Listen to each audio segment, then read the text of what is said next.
భరోసా కార్యక్రమంలో పాల్గొన్నారు. ఇప్పుడు లైవ్ చూద్దాం. శ్రీ చలిమేడ లక్ష్మీ నరసింహారావు గారు, గౌరవనీయులు మరి రాష్ట్ర పార్టీ కార్యదర్శి సోదరులు మాజీ టెక్స్టైల్ కార్పొరేషన్ అధ్యక్షులు శ్రీ గూడూరి ప్రవీణ్ గారు, గౌరవనీయులు టెస్కాబ్ మాజీ అధ్యక్షులు గౌరవనీయులు పెద్దలు శ్రీ కొండూరి రవీంద్రరావు గారు, జిల్లా గ్రంథాలయ సంస్థ మాజీ అధ్యక్షులు శ్రీ ఆకునూరి శంకరయ్య గారు, కరీంనగర్ ఉమ్మడి జిల్లా పరిషత్ మాజీ అధ్యక్షురాలు సోదరి శ్రీమతి తులా ఉమ గారు, రాజన్న సిరిసిల్ల జిల్లా తొలి జిల్లా పరిషత్ అధ్యక్షురాలు సోదరి శ్రీమతి అరుణ రాఘవరెడ్డి గారు, పట్టణ పార్టీ అధ్యక్షులు సిరిసిల్ల గౌరవనీయులు శ్రీ జిందం చక్రపాణి గారు, జిల్లా రాజన్న సిరిసిల్ల జిల్లా మన ఆటో యూనియన్ అధ్యక్షుడు సోదరుడు శ్రీ అల్లే శ్రీనివాస్ గారు, జిల్లా గౌరవాధ్యక్షుడు. ఈ కార్యక్రమం ఈరోజు ఇంత అద్భుతంగా జరుగుతుందంటే అందులో ప్రధానమైన పాత్ర పోషించిన తమ్ముడు శ్రీ బొల్లి రామ్మోహన్ గారు, అట్లాగే సెస్ అధ్యక్షులు గౌరవనీయులు శ్రీ చిక్కాల రామారావు గారు, గౌరవ కరీంనగర్ జిల్లా పరిషత్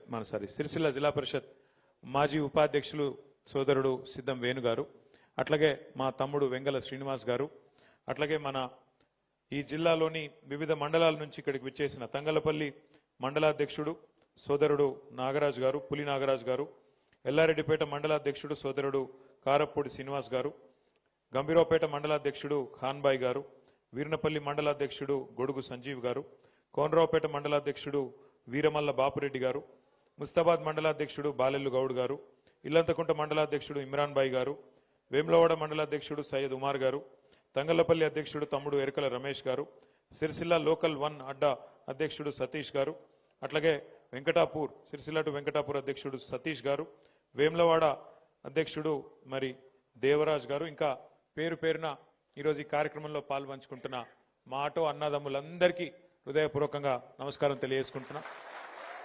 మా పత్రికా మిత్రులకు కూడా హృదయపూర్వకంగా నమస్కారాలు తెలియజేసుకుంటా ఉన్నా. ఆటో అన్నలతో మా అనుబంధం ఈరోజు ఏదో కొత్తది కాదు. ఉద్యమంలో ఆనాడు కేసీఆర్ గారు మరి ప్రాణాలకు తెగించి కొట్లాడినప్పుడు 11 రోజులు ఆమరణ దీక్ష చేసినప్పుడు రాష్ట్ర వ్యాప్తంగా కదిలిన సబ్బండ వర్గాల్లో మీరు కూడా ర్యాలీలు తీసి ఏ మండలంలో ఆ మండలంలో తెలంగాణ కావాలి అయి తీరాలి అని కేసీఆర్ గారి దీక్షకు మద్దతుగా నిలబడ్డ నాటి నుంచి నేటి వరకు మీ పాత్ర కూడా పోరాటంలో మరవలేనిది అనే మాట నేను మీకు గుర్తు చేస్తా ఉన్నా. గౌరవనీయులు కేసీఆర్ గారు మనకు ముఖ్యమంత్రి అయిన తర్వాత ఒక ఆటో అన్నలకే చేయలేదు ప్రమాద బీమా. ఆటో వాళ్ళు దగ్గర 6.5 లక్షలు 7 లక్షల మంది ఉన్నారు ఆటో కార్మికులు మన రాష్ట్రంలో. అందరికీ ప్రమాద బీమా అడగకుండానే, మేనిఫెస్టోలో పెట్టకుండానే, ఓట్ల కోసం దొంగ మాటలు చెప్పకుండానే కేసీఆర్ గారు కడుపులో ప్రేమ ఉన్న మనిషి కాబట్టి మీకోసం 5 లక్షల ప్రమాద బీమా ఆనాడు ముఖ్యమంత్రి కాగానే చేయడం జరిగింది.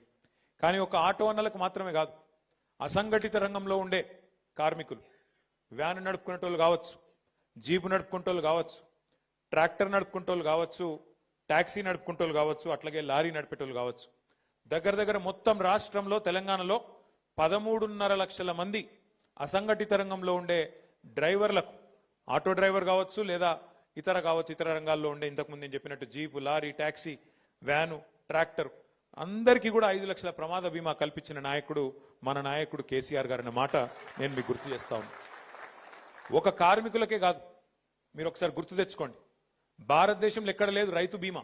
ఇప్పుడు మీకు ఒక అద్దబిగడు పొలం ఉన్నా, 2 గుంటల వ్యవసాయ భూమి ఉన్నా మీకు రైతు బీమా కూడా ఉన్నది. ఎట్లా చనిపోయినా 5 లక్షల బీమా. ఇది భారతదేశంలో కాదు, ప్రపంచంలో రైతుకు బీమా ఇచ్చిన నాయకుడు, రైతు కుటుంబానికి ధీమా ఇచ్చిన నాయకుడు ఒకే ఒక్కడు కేసీఆర్ గారు మాత్రమే. అట్లాగే మన రాజన్న సిరిసిల్ల జిల్లా అంటేనే కార్మిక, ధార్మిక, కర్షక క్షేత్రం మన రాజన్న సిరిసిల్ల.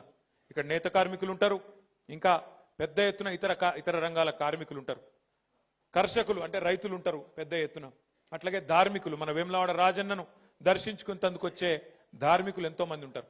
ఈ కార్మిక, ధార్మిక, కర్షక క్షేత్రమైన రాజన్న సిరిసిల్ల జిల్లాలో ముఖ్యమైన నేతన్నలు కూడా ఇక్కడనే ఉన్నారు. మన సిరిసిల్ల క్షేత్రంలో గతంలో ఎంత తల్లడిల్లిపోయినదో మీ అందరికీ కూడా తెలుసు.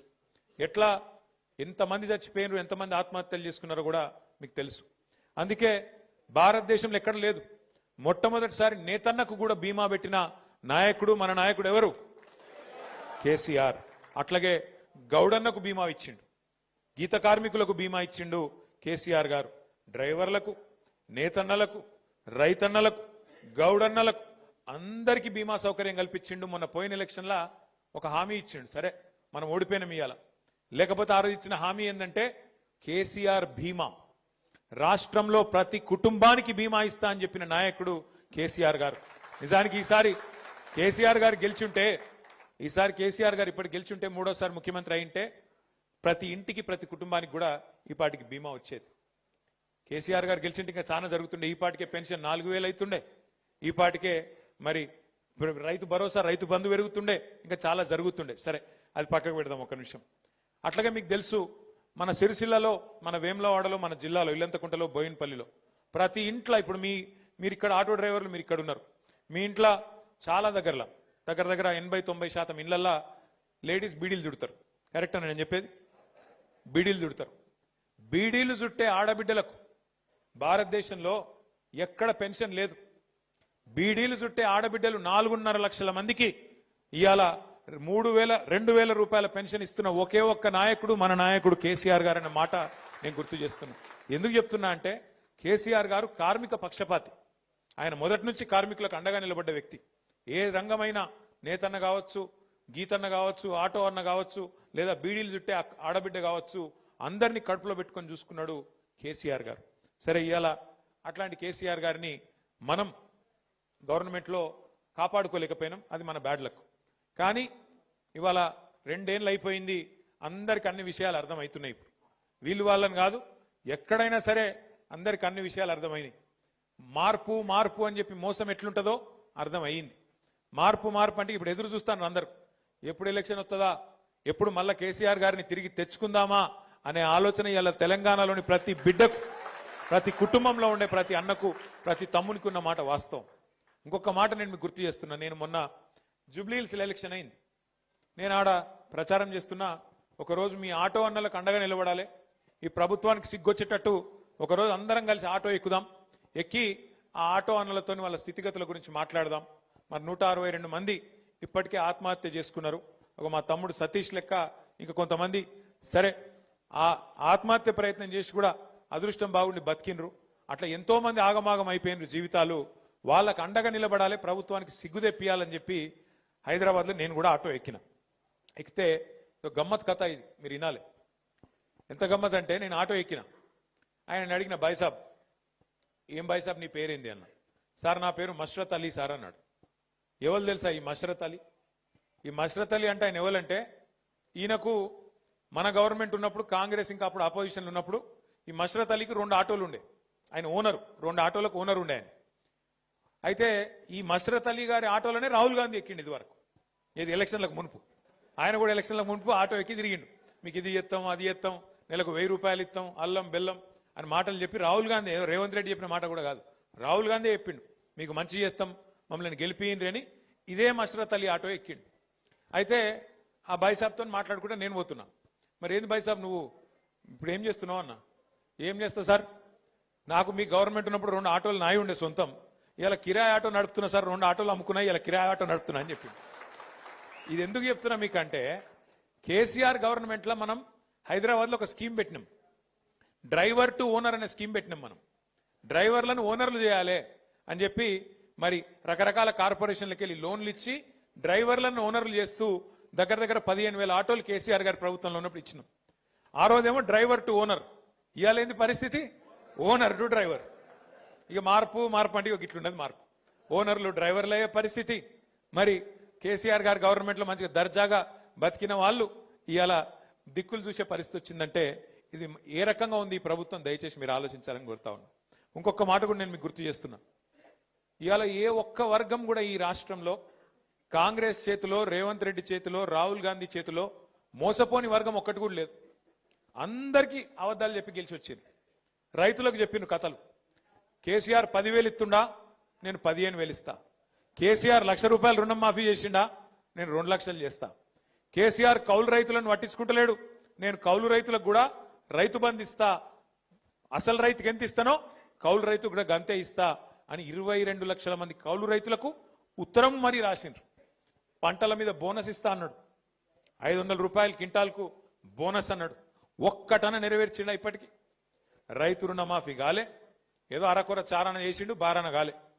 నేను ఉత్తగానే అంటలేను, అది కూడా అగాధం అంటలేను. 50,000 కోట్లు మొత్తం కావాలంటే రైతు రుణమాఫీ 2,50,000 కోట్లు, వీళ్ళు కట్టింది 12,000 కోట్లు. అయిపోయింది అంటారు. దానికి ఇంకా దేవుళ్ళ మీద ఒట్లు, ఏమలావాడకు వచ్చి రాజన్న మీద ఒట్టు, యాగిగుట్ట పోయి లక్ష్మీనరసింహస్వామి మీద ఒట్టు, ఈ రకంగా మొత్తం రాష్ట్రంలోని అన్ని దేవుళ్ళ మీద, అందరి దేవుళ్ళ మీద ఒట్టేసి ఆ మాట తప్పి ఆఖరికి రైతులను ఆ రకంగా మోసం చేసిండ్రు. పిల్లలకు చెప్పిండ్రు, ఆడపిల్లలకు మగపిల్లలకు చదువుకున్న వాళ్ళకు మీరు 2 ఉద్యోగాలు ఊడగొట్టుండ్రి. కేసీఆర్ది కేటీఆర్ది 2 ఉద్యోగాలు ఊడగొడితే మీకు మొదటి సంవత్సరంలోనే 2 లక్షల ఉద్యోగాలు ఇస్తామని చెప్పిండా? యాదుకున్నదా? చదువుకున్న పిల్లలు పాపం వాళ్ళ అవ్వకు తాతకు పెన్షన్ వచ్చినా వీళ్ళు పోయి కాలు మొక్కితే వాళ్ళు కూడా మన కిలా ఫోటేసిండ్రు. ఈ పిల్లలు పోయి అమ్మా మా కొలువు వస్తుంది, కేసీఆర్ కొలువు పోతేనే మా కొలువు వస్తుంది, రాహుల్ గాంధీ చెప్తాండు నమ్ము అని చెప్పి మొదటి సంవత్సరంలో 2 లక్షల ఉద్యోగాలంటే నమ్మిండ్రు. నమ్మి ఆయనతో వీళ్ళు కాలు మొక్కితే పిల్లలు అయ్యో పాపం పిల్లల కొలువు వస్తుందట అని చెప్పి వాళ్ళని కూడా ఓటేసి గెలిపిస్తే ఇలా పిల్లల్ని కూడా మోసం చేసిండు. మొదటి సంవత్సరంలో 2 లక్షల ఉద్యోగాలు అన్నాడు. 2 ఏళ్ళు అయిపోయింది.